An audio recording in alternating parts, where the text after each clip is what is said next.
Praise the Lord. ஆண்டவர் உங்களை ஆசீர்வதிப்பாராக.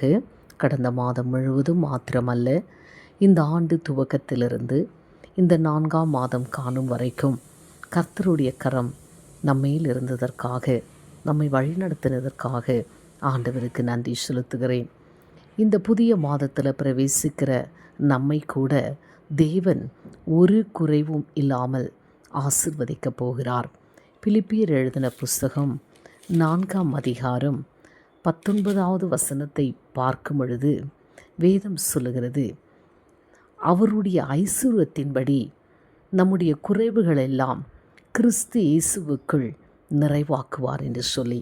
ஆமென். அன்பான தெய்வ பிள்ளைகளே, நம்முடைய வாழ்க்கையில் காணப்படுகிற எல்லா விதமான குறைவுகளை ஆண்டவர் அவருடைய ஐசுவரியத்தின்படி நிறைவாக்குவதற்காகவே அந்த கல்வாரி சிலுவையில் தன்னைத்தானே பலியாக ஒப்பு கொடுத்திருக்கிறார்.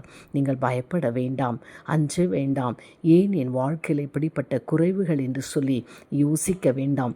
எந்த இடத்துல எப்படிப்பட்ட சூழ்நிலையில் நீங்கள் குறைவுள்ளவர்களாய் வாழ்ந்தாலும் கூட கர்த்தருடைய கரம் உங்களோடு கூட இருந்து அவருடைய ஐசுவரியத்தின்படி உங்கள் குறைவுகளை நிறைவாக்கி ஆண்டவர் நடத்துவார். God bless you.